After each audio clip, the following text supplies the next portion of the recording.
Jumpa lagi dengan Miss dalam pelajaran pendidikan agama Buddha dan Budi Pekerti. Apa kabar kalian semuanya? Miss doakan kalian semua dalam keadaan sehat dan tetap semangat. Pertama-tama, terimalah salam Buddhis dari Miss.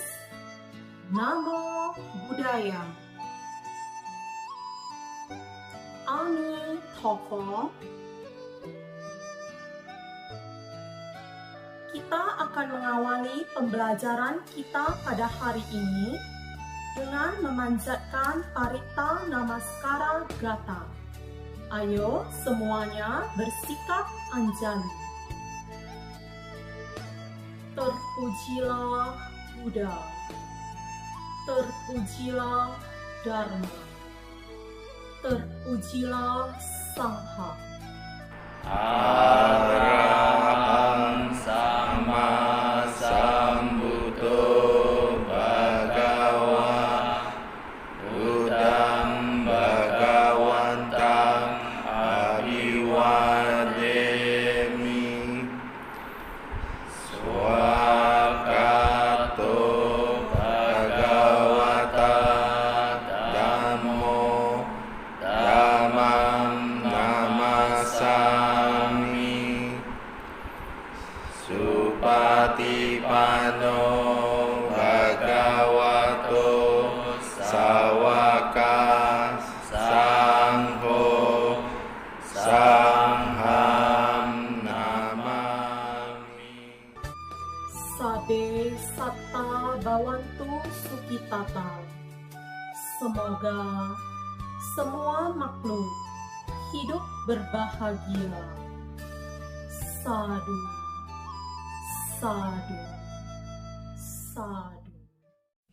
Materi kita sebelumnya adalah 12 nidana, yaitu awija, sangkara, winana, nama rupa, salayatana, dan pasa. Materi kita hari ini adalah wedana, tanha, upadana, bawa, jati, dan jara marana. Tujuannya agar kalian mengenal dan memahami nidana yang ke-7 sampai yang ke-12. Perasaan atau wedana terdiri atas 6 jenis, yaitu 1. Perasaan yang timbul karena kontak mata. Yang kedua, perasaan yang timbul karena kontak telinga.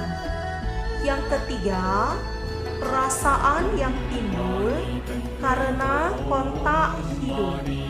Yang keempat, perasaan yang timbul karena kontak lidah.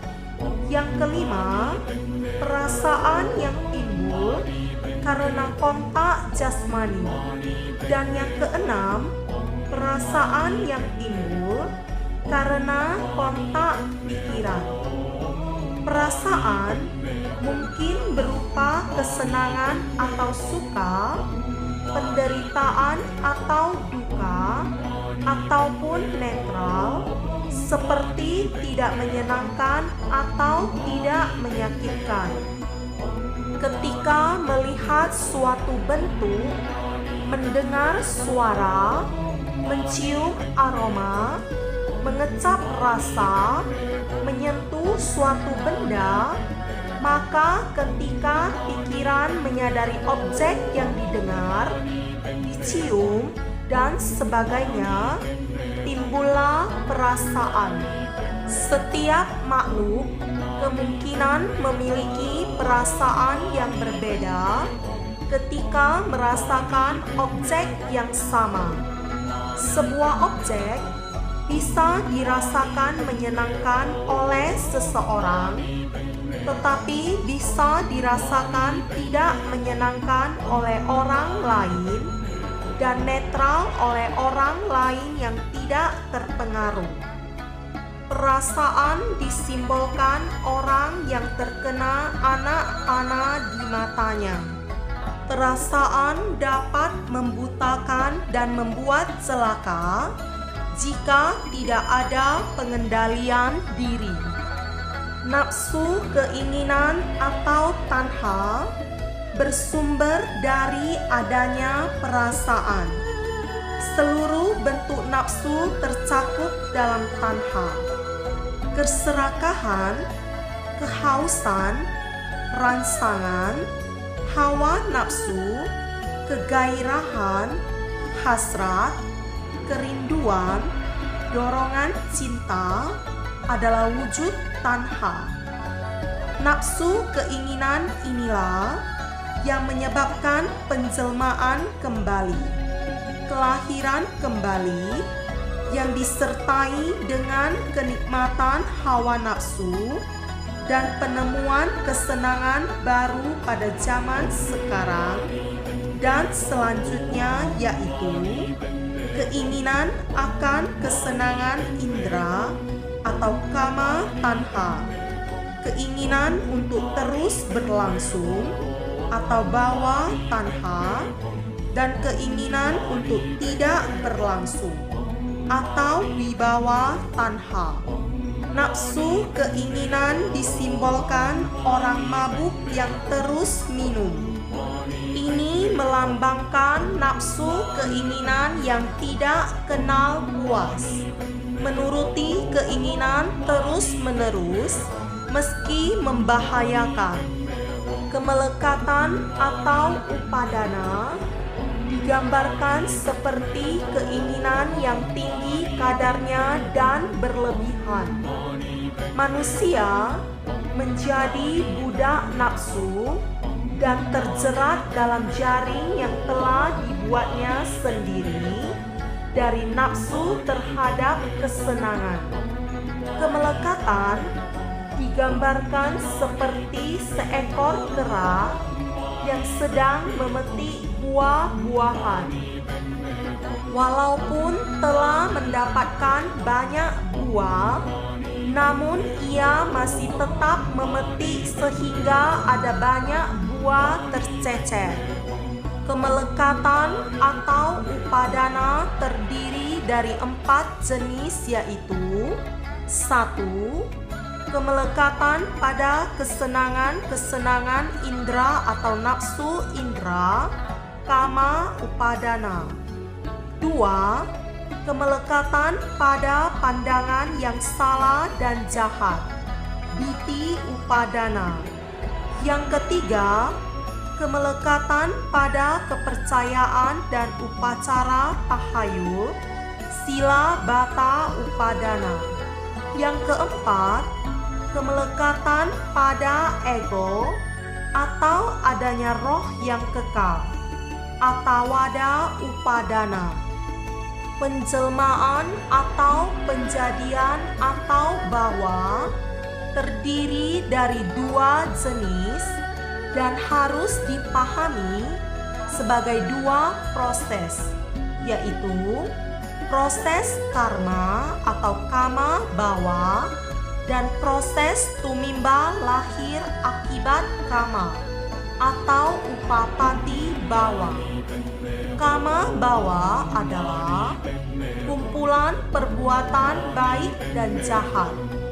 Upapati bawa adalah sisi kehidupan yang netral secara moral dengan karma yang pasif dan berarti proses tumimba lahir akibat karma di kehidupan yang selanjutnya. Karma atau perbuatan baik dan jahat di masa lampau menimbulkan kehidupan di masa sekarang. Karma di kehidupan sekarang dan pada gilirannya menyebabkan kehidupan di masa depan. Penjadian atau bawa disimbolkan perempuan hamil yang melambangkan proses munculnya eksistensi atau kelahiran ulang. Kelahiran atau jati tidak hanya berarti benar-benar peristiwa melahirkan, melainkan kemunculan dari bentuk-bentuk materi, perasaan, pencerahan, bentuk-bentuk pikiran, dan kesadaran dalam kandungan ibu. Proses ini dikondisikan oleh kama bawa. Makhluk hidup merupakan ahli waris dari perbuatannya, pemilik yang bertanggung jawab atas perbuatannya. Perbuatannya merupakan rahim dari mana ia dilahirkan, dan melalui perbuatan mereka sendirilah mereka harus berubah demi kebaikan, memperbaiki diri, dan memenangkan kebebasan dari kotoran batin. Kelahiran atau jati disimbolkan dengan wanita melahirkan, yang melambangkan kelahiran ulang makhluk-makhluk. Kelahiran selalu diikuti oleh pelapukan dan kematian. Jika tidak ada kelahiran, tidak akan ada pelapukan dan kematian. Penuaan dan kematian disimbolkan orang tua renta sedang berjalan dan adanya mayat yang sudah terbujur kaku. Gambar tersebut melambangkan proses penuaan atau jara dan kematian atau marana yang menimpa setiap makhluk yang dilahirkan. Proses sebab dan akibat terus berlanjut tanpa batas sampai terjadinya akhir dari proses kehidupan. Untuk dapat mengakhiri proses kehidupan, tentu harus memutus sebab yang akan menimbulkan akibat. Bila karena sebab timbul akibat, maka bila sebab berakhir, akibat juga akan berakhir. Berikutnya, kita akan membacakan Sutra Ta Pe Cho.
Kesimpulan dari pembelajaran kita hari ini adalah berakhirnya perasaan mengakibatkan berhentinya keinginan.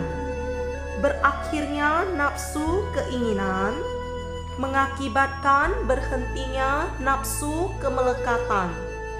Berakhirnya nafsu kemelekatan mengakibatkan berhentinya karma. Berakhirnya karma mengakibatkan berhentinya kelahiran. Berakhirnya kelahiran mengakibatkan berhentinya usia tua, kematian, kesedihan, keluh kesah, kesakitan, kesedihan dan ratap tangis. Berakhirnya usia tua, kematian, kesedihan, keluh kesah, kesakitan, kesedihan, dan ratap tangis, maka berakhirlah tumimba lahir.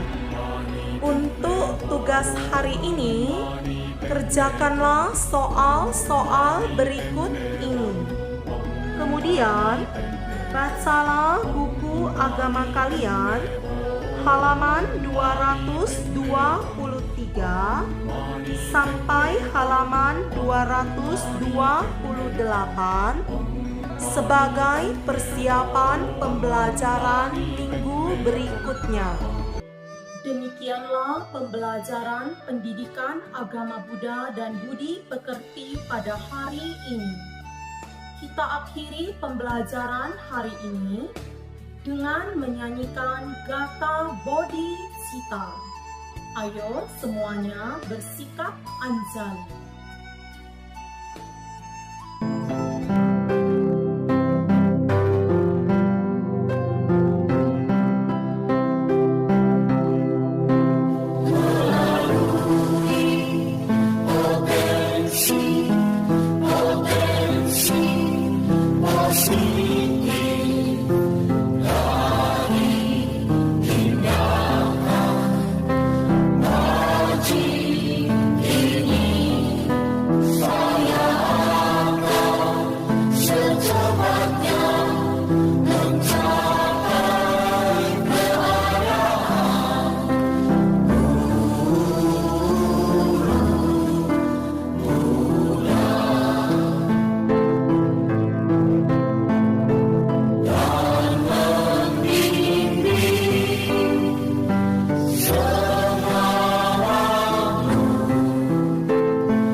Sabe Satta Bhavantu Sukhitata.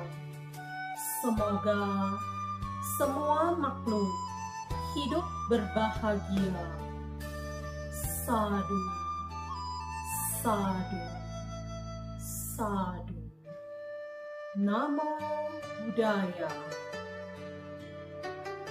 Ami Thafa.